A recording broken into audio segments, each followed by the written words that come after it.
ela conseguiu introduzir o culto através do seu, conseguiu ludibriar o seu esposo para introduzir o culto a Baal lá em Israel na sua época.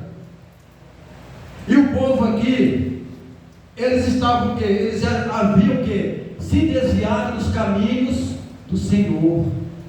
Muitos já haviam esquecido de Deus, estavam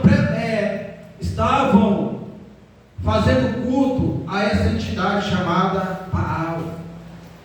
E Elias, o profeta de Quisbe, o profeta do Senhor, estava ali, irmãos, para o quê? Para abrir os olhos daquele povo. Só que eles não queriam enxergar, eles estavam tão cegos, não se arrependiam mais dos pecados, não queriam mais saber de Deus, esqueceram a lei do Senhor. Estavam o quê? Estavam apenas ali fazendo culto aos deuses estranhos que foram introduzidos na nação na época. Os profetas se venderam, como diz aquela música, né? Se venderam, profetizavam só bênção, no lugar de profetizar arrependimento, juízo, o aviso da parte de Deus. Estavam profetizando bênção, bênção para o rei, para a rainha.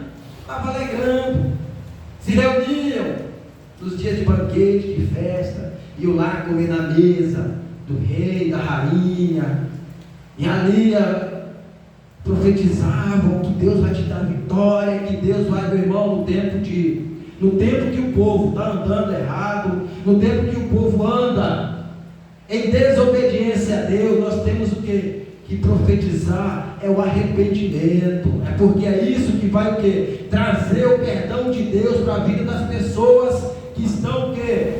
Andando longe dos caminhos do Senhor, fazendo coisas que acham que está certo. E Elias estava ali, o profeta do Senhor, para o quê? Para profetizar que Deus era o único Deus ali em Israel, que eles não deviam adorar outro Deus, a não ser o verdadeiro Deus, que é o Deus de Israel, o Deus Todo-Poderoso. Mas o povo já estava tão cego, tão ludibriado pelo rei e pela rainha, que eles não ligavam mais para nada, não queriam mais saber de uma vida de santidade. Então, aqui no capítulo 18, versículo 30 de 1 Reis, por isso que diz que Elias restaurou o altar do Senhor. Aleluias. E aqui eu já quero perguntar ou dizer para você nessa noite que eu não sei como que você anda. Se você anda na presença de Deus, ou melhor dizendo, se nós estamos andando na presença de Deus, ou se nós estamos andando por caminhos que desagradam a Deus, porque isso era o que esse povo estava fazendo nessa época. Sem falar do livro de Juízes, que é o livro antes desse mesmo, que ali o povo vivia também uma vida de desobediência à palavra de Deus. Quando Josué morre, o povo esquece da lei de Deus, esquece dos seus mandamentos e andam pelos seus próprios caminhos. E tudo que Deus falou através do seu servo Moisés, através de Josué, na sua palavra, que não era para fazer, eles faziam o contrário. Não era para imitar o povo, os filisteus, ou os povos das outras nações. Não era para imitar os seus costumes, e eles iam lá e faziam. Não era para adorar outros deuses, eles iam lá e adoravam. Não era para se prostituir, eles iam lá e cometiam. Então tudo que Deus falou para eles não fazerem, eles faziam ao contrário. E aí Deus fazia o quê? Deus moía eles.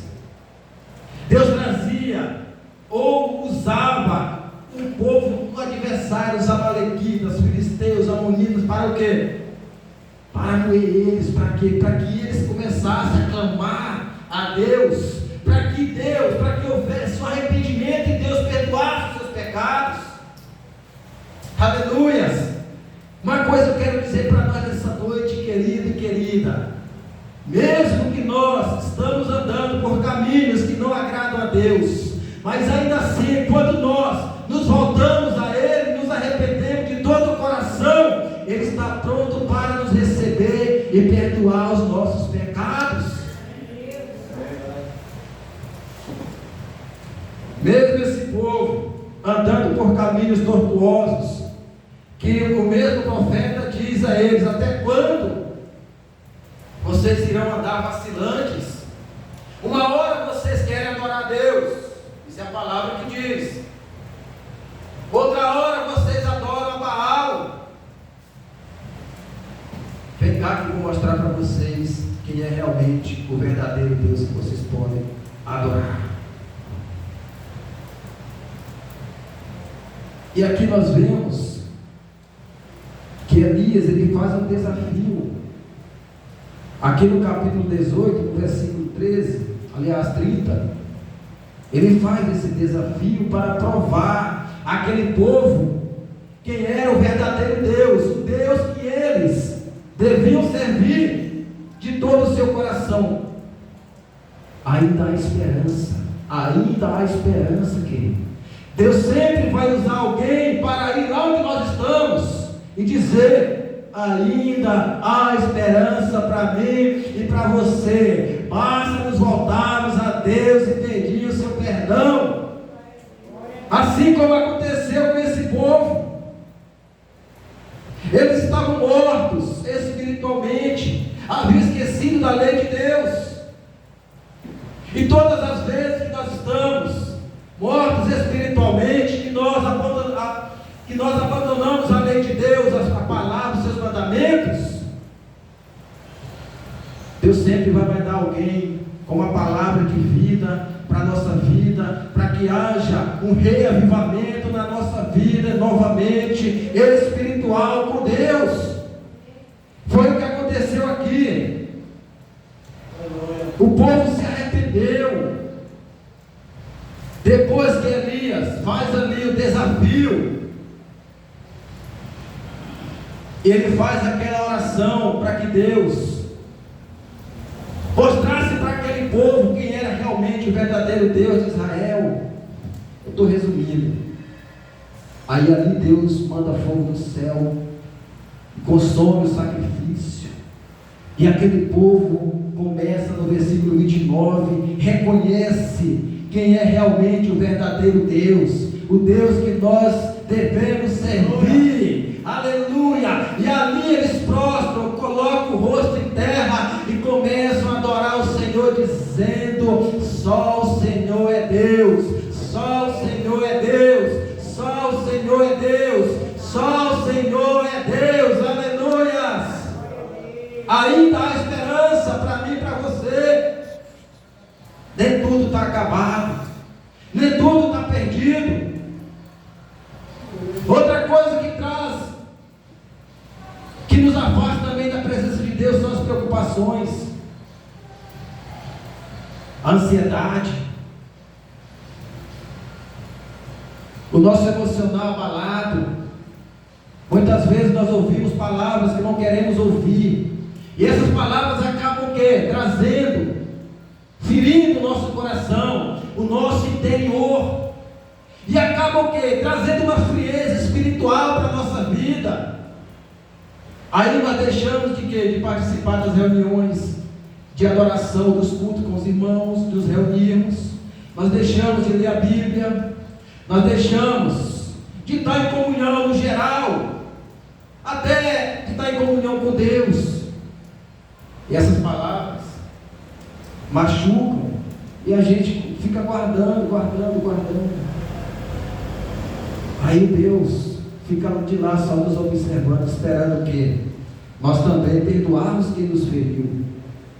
A própria palavra diz que nós devemos o quê? Perdoar primeiro para o quê? Para receber o perdão de Deus. Se você tem algo que seu irmão te feriu, Jesus dizendo,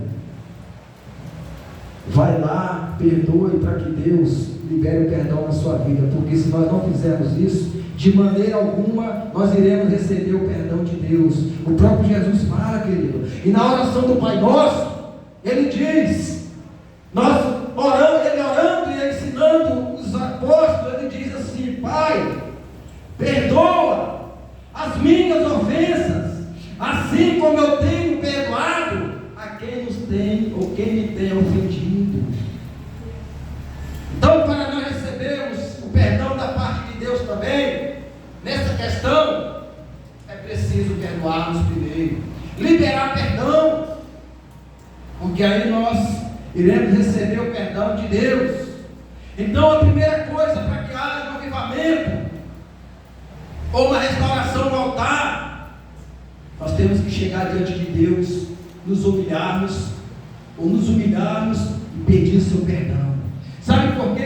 Quando nós confessamos sempre que nós desobedecemos a Deus e erramos ou pecamos contra Ele, Ele não nos... e nós nos arrependemos para pedir seu perdão, Ele vem, Ele está pronto, de braços abertos, para nos receber e nos perdoarmos, querido. Então, ainda há esperança, ainda há solução para a nossa vida, ou para a vida daqueles que um dia saíram dos caminhos do Senhor. Ele não pensa que o Senhor, Ele está lá dizendo: não, eu vou matar porque saiu. Não, Ele está de braços abertos, esperando nós chegarmos até Ele com o coração arrependido e pedir perdão a Ele, querido, para recebermos a cura interior. Quem lembra do filho pródigo? Lucas, ou melhor dizendo, é Lucas mesmo, Lucas 15, se não me falha a memória, Lucas 15, 11. O filho pródigo, ele sai da presença do pai, ele dá o pai como morto, porque ele pediu a herança antes que o pai morresse, e pela lei, pela cultura, isso não é só em Israel não, até no Brasil também é assim, né? A não ser que o pai queira, antes de morrer, ir lá, pegar o documento e dividir uma parte para cada um, aí sim. Mas ele pediu a herança antes do pai morrer. Naquela época, quem fazia isso com os pais, para ele o pai já tinha morrido. E ele sai o que? Ele sai errante, vamos dizer assim, gasta todo o dinheiro por lá, nas festas, na vida, nas baladas. E o pai está lá todos os dias, com a cadeirinha lá sentado, esperando. Um dia ele volta, um dia ele volta, um dia ele volta, um dia ele volta. Aleluia! Ei, se você errou, não te preocupe, querido, que Deus, Ele está lá, te esperando e dizendo: um dia ele volta, um dia ele volta, um dia ele volta, um dia ele volta, um dia ele volta. Aleluia!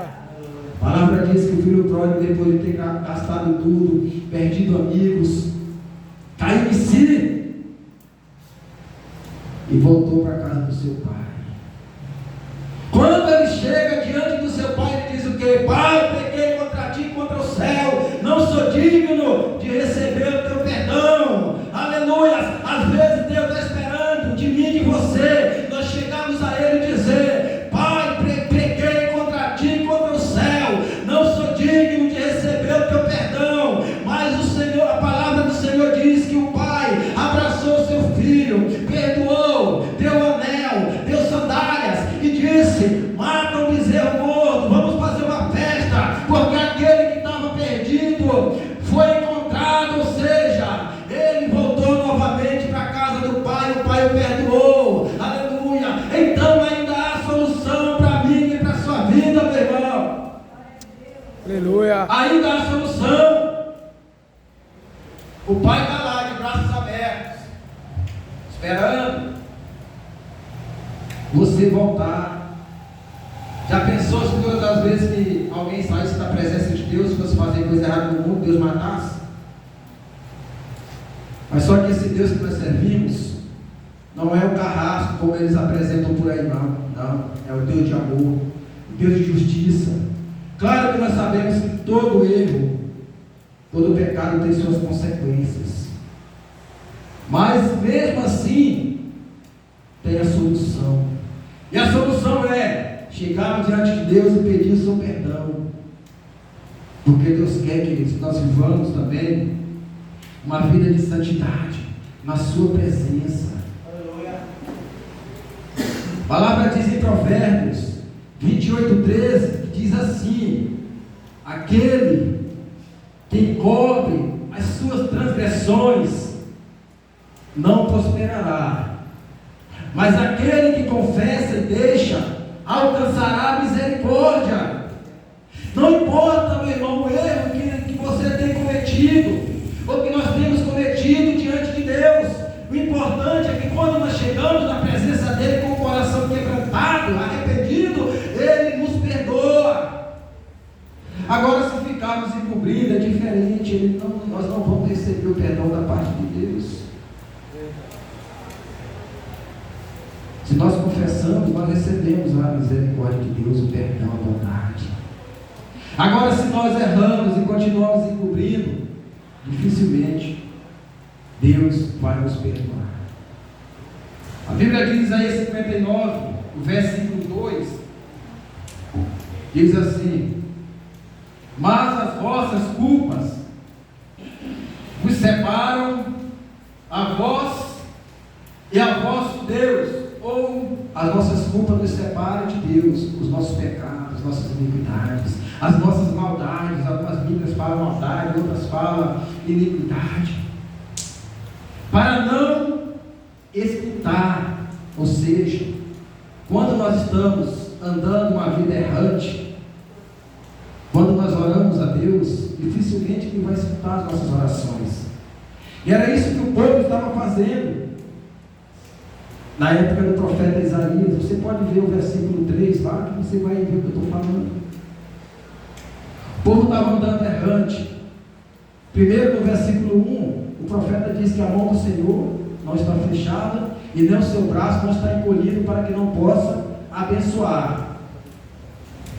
Aí depois o profeta diz: olha, conjecturando, sabe por que Deus não está abençoando a sua vida ou a vida de vocês? Vocês oram, buscam a Deus, oram e buscam a Deus, e Deus não dá resposta de nada. É por causa das iniquidades. Vocês precisam pedir perdão diante de Deus e abandonar essas iniquidades, para que Deus venha ouvir as suas orações e atender no tempo certo. Mas só que muitas vezes nós botamos a culpa em Deus pelo fato de nada estar acontecendo na nossa vida. Às vezes é algo que nós estamos cometendo e está trazendo retaliação, aquilo ali está fedendo, às vezes no nariz de Deus, e nós oramos e não ouvemos ou não obtemos resposta. Quem lembra do pecado de Acã? Vai lá, destrói tudo, mas não pega nada.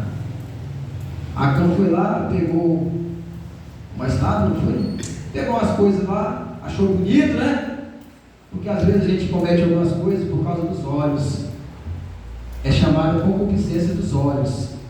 Não consegue controlar. É um desejo incontrolável. Achou bonito e levou para a tenda. No outro dia foi para a guerra. Chegou lá, morreu 3.000 soldados. Josué sem entender. Mas nós nunca perdemos uma batalha. Por que agora nós estamos perdendo? E Josué começa a entristecer e questionar Deus. E Deus vai e diz: olha, tem um pecado aí no meio de vocês aí. Tem alguém aí que me desobedeceu, fez o que não é da minha vontade. Vê quem é, lança a sorte aí. E para o azar de Acã, lançaram a sorte, e a sua família, o seu clã foi sorteado. Naquele tempo era olho por olho, né?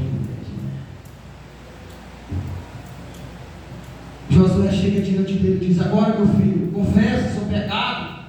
O que você fez para trazer essa derrota para a nossa vida? Ele falou outra palavra lá, mas eu vou falar.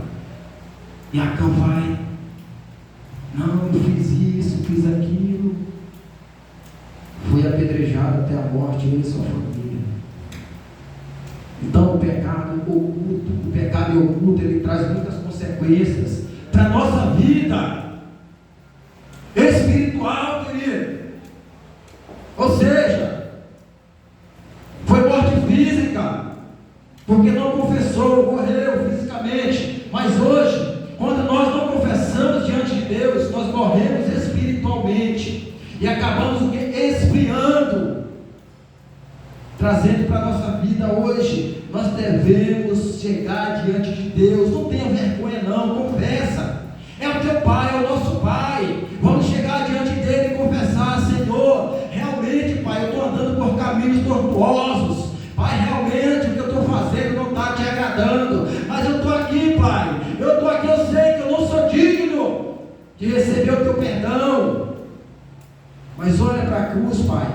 Olha para o sacrifício de Jesus. Olha o sofrimento do teu filho pela minha alma, pela minha vida, e me perdoa, Senhor. Eu sei que não mereço, mas a palavra do Senhor diz que se nós confessarmos diante dele, ele é fiel e justo para perdoar os nossos pecados e nos purificar de toda injustiça.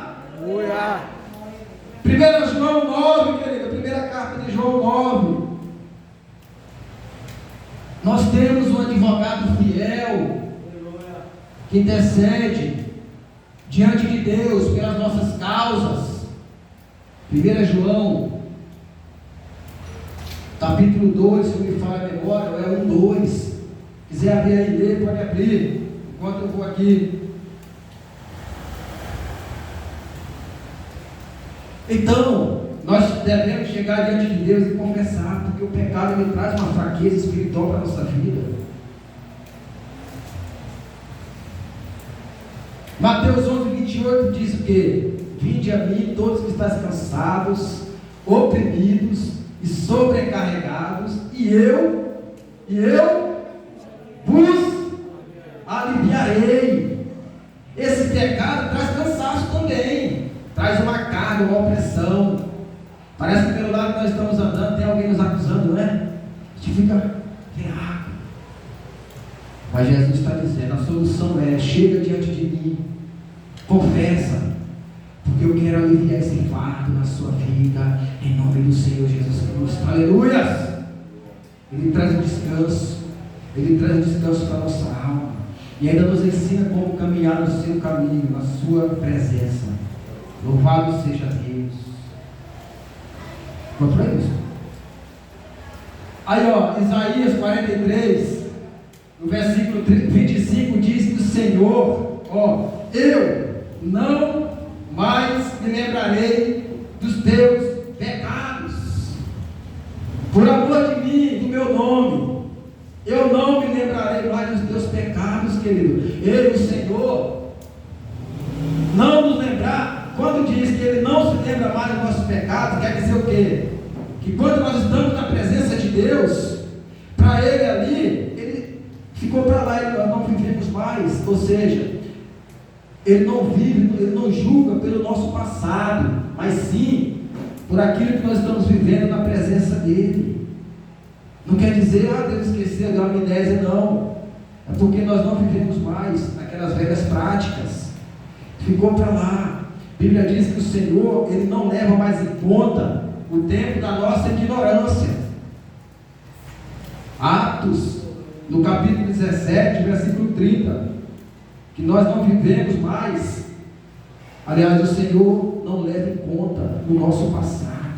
Muitas vezes também, sabe qual é uma das coisas que acaba também nos afastando de Deus, nos tirando da presença de Deus, trazendo frieza espiritual? Sabe o que é? As coisas do passado que às vezes nós trazemos para a nossa vida hoje.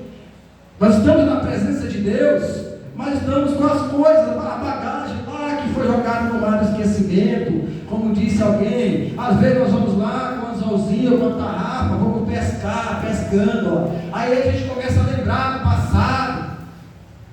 Aí começa o quê? A se vitimizar na presença de Deus. Eu não sou digno disso. Eu não sou digno daquilo. Eu não mereço isso. Eu não mereço aquilo. Realmente não merecemos, querido. Tudo é pela graça, tudo é pela misericórdia de Deus. Mas vamos deixar o nosso passado para lá.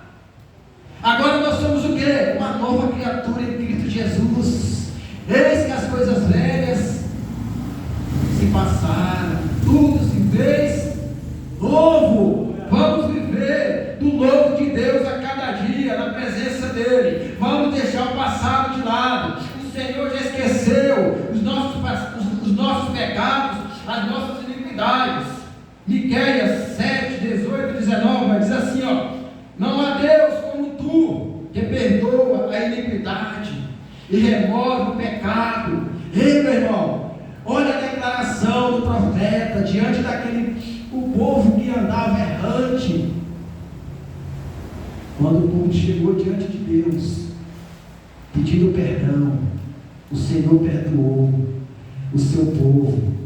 O profeta diz: não há Deus como tu, que perdoa a iniquidade e remove o pecado. Ei, querido, Ele já removeu, Ele arrancou da nossa vida o pecado. Não precisa mais vivermos do passado, com as feridas lá do passado, com as coisas velhas. A Bíblia diz que nós somos purificados pelo sangue do Cordeiro, pelo sangue de Jesus. Nós já fomos purificados.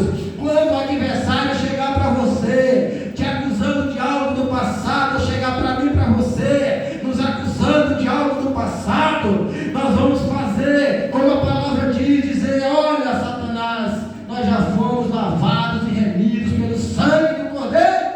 Aleluia! Aleluia, Jesus. Então, a primeira coisa que traz arrependimento ou avivamento, ou reaviva a nossa vida novamente, é o quê? É uma vida de arrependimento e confissão de pecados na presença de Deus. Nós temos que abrir o nosso coração, chegar diante de Deus e receber o seu perdão. Não precisa termos vergonha. O Senhor já não lembra mais dos nossos pecados.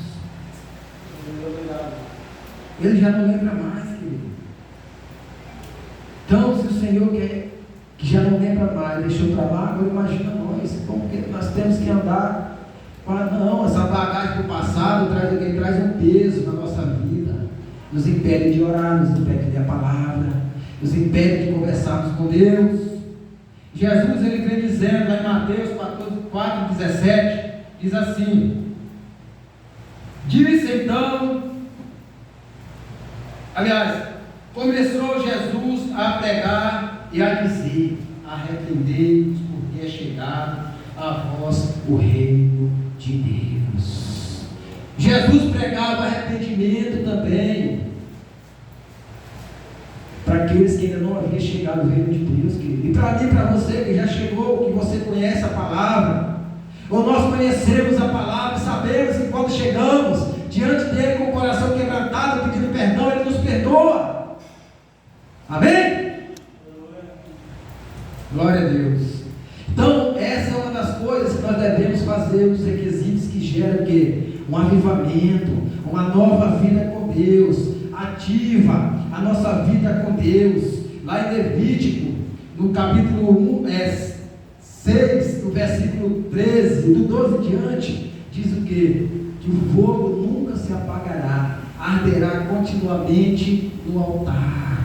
O fogo nunca se apagará, meu irmão, arderá continuamente no altar. Mas antes o Senhor diz: põe lenha, todas as manhãs você chega e põe lenha no altar, para que o fogo não se apague, Lá em 1 Coríntios 3,16 fala que nós somos templos do Espírito Santo de Deus. Nós somos templo. Vós não sabeis que sois santos, sois templo do Espírito Santo. Então esse altar que nós carregamos dentro de nós, que é o nosso coração, onde Deus habita, não pode se apagar essa chama. Quando estiver apagando, nós temos que ir lá e colocarmos o quê? A lenha, para que novamente o fogo reacenda. Amém? Louvado seja Deus. Então a primeira coisa é o arrependimento, querido, que nós devemos chegar diante de Deus com o coração quebrantado e nos arrepender diante dele. A segunda ferramenta, ou o segundo requisito, é a oração. Essa aqui, meu irmão, é a primordial. É a lenha primordial que nós temos que estar colocando todos os dias no altar da presença de Deus, para que o fogo continue aceso, para que a chama suba. Porque sem oração, meu irmão, o fogo se apaga mesmo, a chama se apaga. Quando nós deixamos de orar diante de Deus, de estar em comunhão com Deus, a chama se apaga.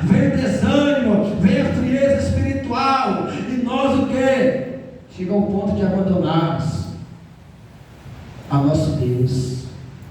Mas em nome de Jesus Cristo, se nós estamos desanimados, já não oramos mais, não temos mais força nem vigor para orar, nessa noite eu quero profetizar na sua vida, que o Espírito Santo de Deus visite o seu coração nessa noite, reavivando, acendendo essa chama do seu coração, em nome de Jesus. Aleluia. Paulo entendia muito bem o que era isso, fogo no altar, dessa ferramenta. Ele entendia tão bem que ele fala aos Tessalonicenses, dizendo: olha, cuidado, conjecturando, cuidado para que essa chama não apague no seu coração. Orai sem cessar. A ferramenta, a lei que nós devemos usar para que haja um avivamento na nossa vida é uma vida de oração constante na presença de Deus. Ah, mas eu não tenho força. Não, o Espírito Santo de Deus, Ele te ajuda, Ele nos ajuda a orar, Ele nos dá força. Quando nós estamos desanimados, o Espírito Santo de Deus, Ele tem o prazer de chegar e nos animarmos e nos ajudar em uma vida de oração e comunhão na presença de Deus. Aleluia. Mas o que Deus quer, irmãos, é que nós não desanimemos e nem saímos da sua presença.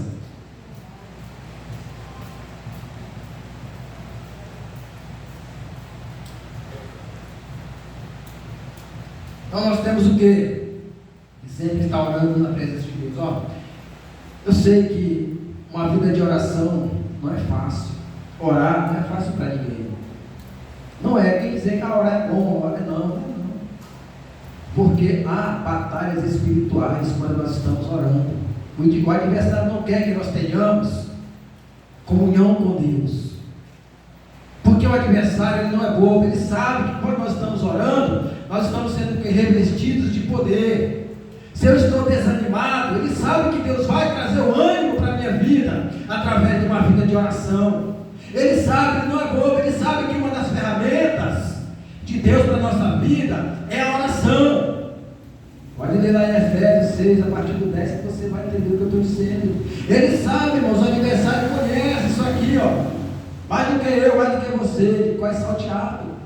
Então, quando nós estamos orando, há uma batalha no mundo espiritual, tentando impedir que as nossas orações cheguem diante de Deus. Mas o Deus que nós estamos orando é maior e é o nosso guerreiro, aquele que guerreia e batalha por mim e por você.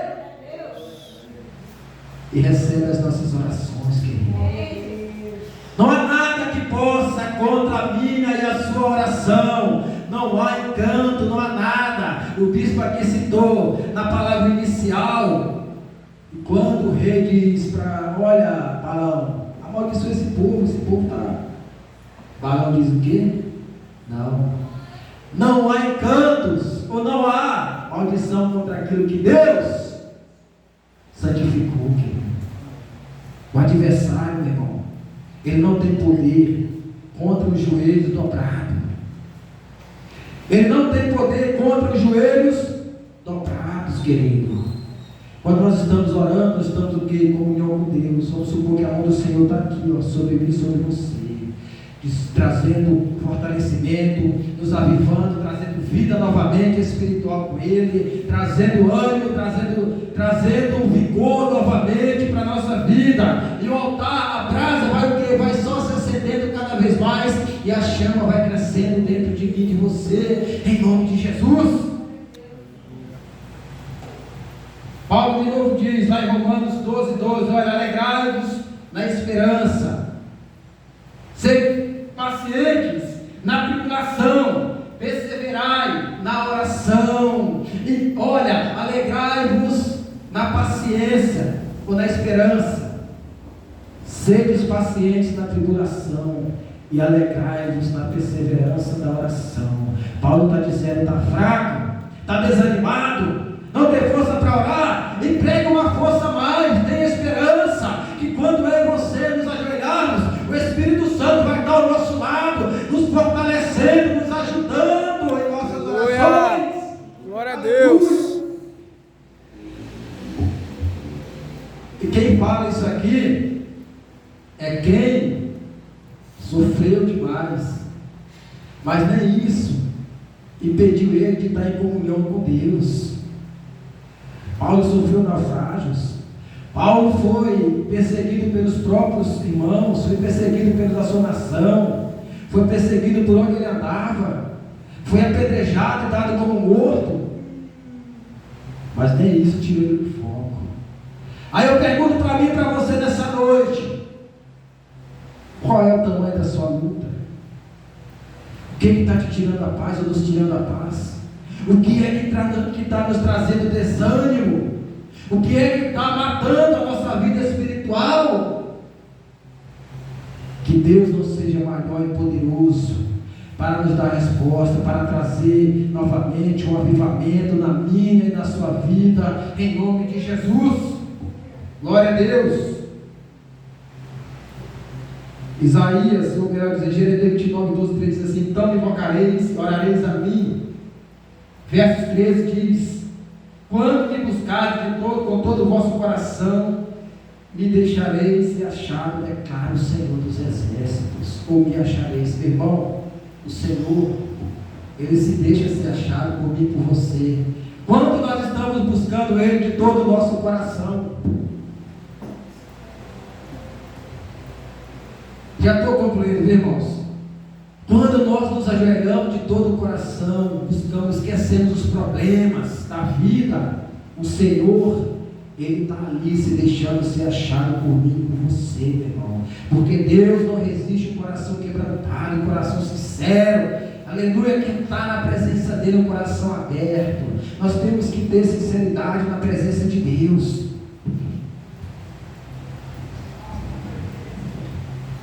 Nós temos que ser sinceros. Não adianta a gente chegar com palavras bonitas se o coração está longe dele, lá longe, né? Senhor, estou aqui na tua augusta presença. Não, irmãos, é igual o louvor que foi cantado. Não precisa de formalidade, precisa de um coração que é arrependido, um coração quebrantado, um coração humilde na presença do Senhor. É só disso que ele precisa, querido. Palavras bonitas é bom? Então, irmãos, eu vou ficar só por aqui mesmo, viu? Outra ocasião a gente acaba. Aí, para nós entrarmos para a conclusão, eu vou concluir aqui. Meditação na palavra. Nós temos que voltar a meditar na palavra de Deus, porque a palavra é alimento, a palavra traz vida, a palavra vivifica. O próprio Jesus fala isso, que a palavra dele, a palavra que ele nos diz é espírito e vida.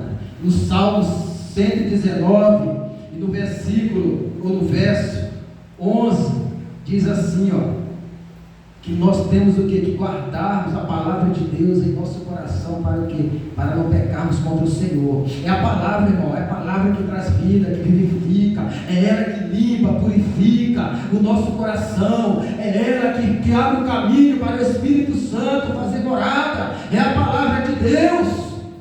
Louvado seja o Senhor. Aleluias.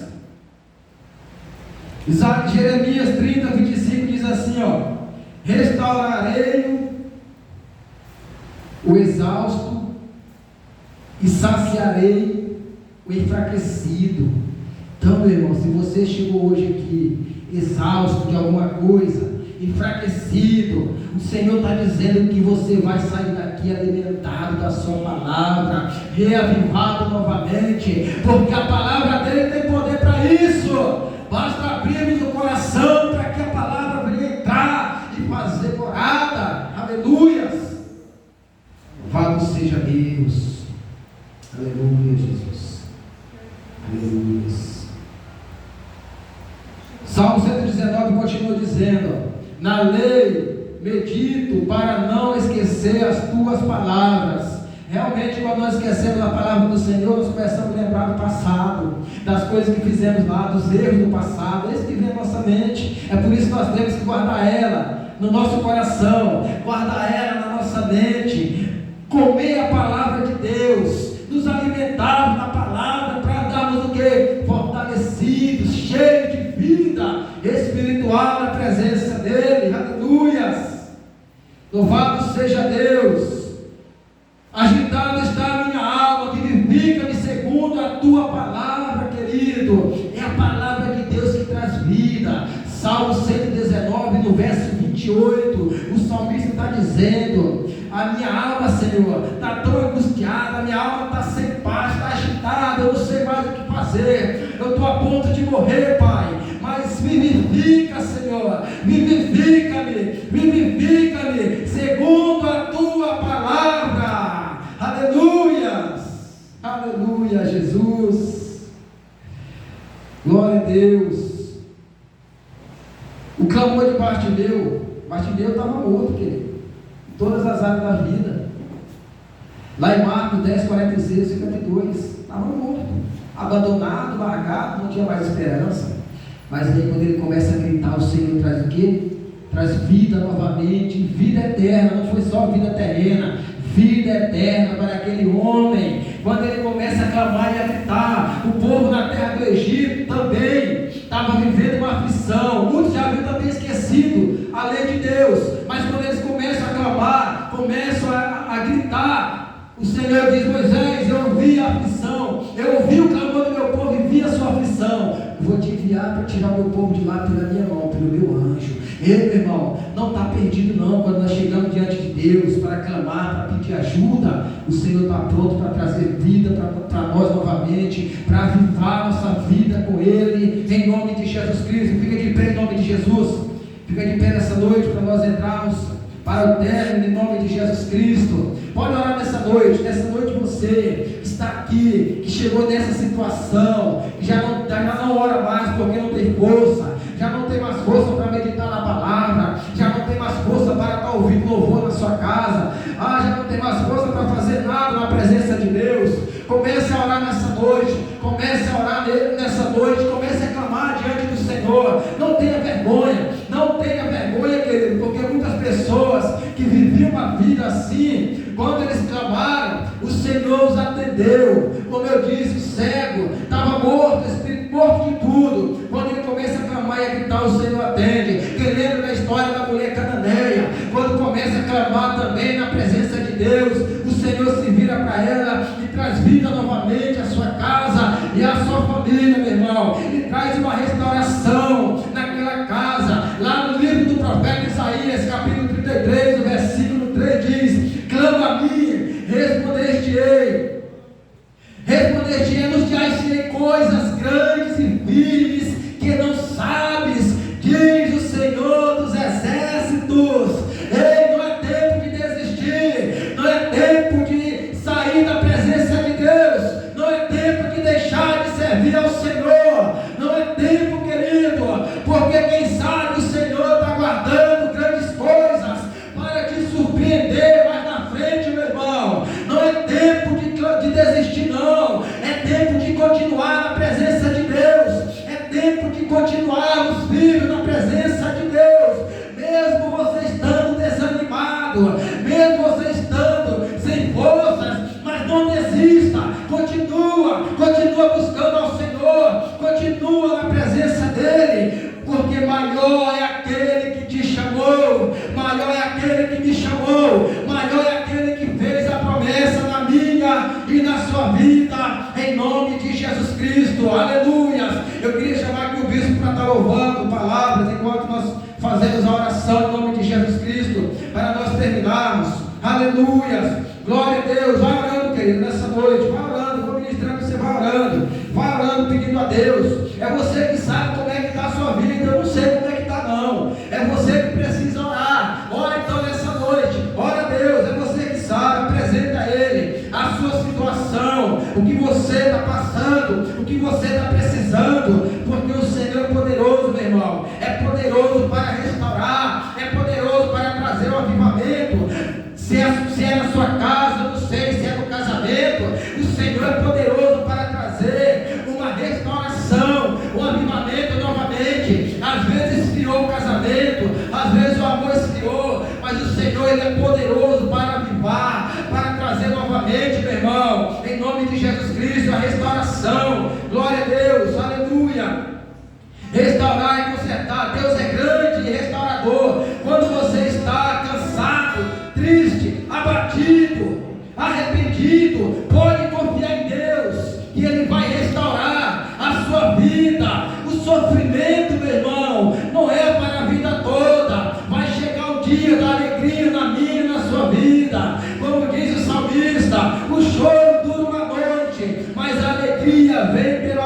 amanhecer. A alegria vem pelo amanhecer. E eu creio em nome de Jesus Cristo que esse choro um dia vai acabar. Um dia o Senhor trará alegria para a sua vida, para a sua casa. Um dia esse choro vai acabar. Um dia essa noite acaba e vem o amanhecer na sua vida, na sua família, na sua casa. E Deus vai trazer restauração em nome de Jesus Cristo. Isaías 40:29 diz que o Senhor dá força ao cansado e multiplica as forças ao que não tem mais nenhum vigor. Nessa noite, meu irmão, apresenta a Ele a sua causa, apresenta ao Senhor a sua causa, querido, apresenta a Ele nessa noite. É só você e Ele, é só você e Ele. Eu não sei, quando você está lá no seu quarto, às vezes chorando, às vezes pedindo a Ele, ei, meu irmão, clama a Ele nessa noite, comece a pedir a sua ajuda, comece a pedir ajuda. Às vezes você já não tem força mais para nada na presença de Deus. Às vezes você chegou nessa noite aqui querendo chutar o balde, desistir de tudo, mas eu tenho uma palavra da parte de Deus. Deus é especialista em restaurar. Deus é especialista em restaurar. Aleluia, louvado seja Deus. Aleluia, Jesus. Glória a Deus. Pai, no nome de Jesus Cristo, apresento ao Senhor, Pai, cada uma das pessoas que aqui se fazem presentes. Meu Deus, visita nessa noite cada uma delas. Visita aquelas que estão nos assistindo nas redes sociais. Meu Deus, visita, Pai, levando restauração na área que precisa, Pai, de restauração em nome de Jesus Cristo. Que seja na família, que seja no casamento, que seja, meu Pai, meu Deus, em qualquer área da vida, Senhor, na vida ministerial, emocional. Restaura, meu Deus, aviva em nome de Jesus Cristo, Pai. É o que eu te peço nessa noite, em nome de Jesus. E você que crê, aplauda o nome dele, que ele é digno, em nome de Jesus. Aleluia. Amém, queridos? Eu agradeço a oportunidade em nome de Jesus Cristo. Aleluia. Passo para quem é de direito. Amém.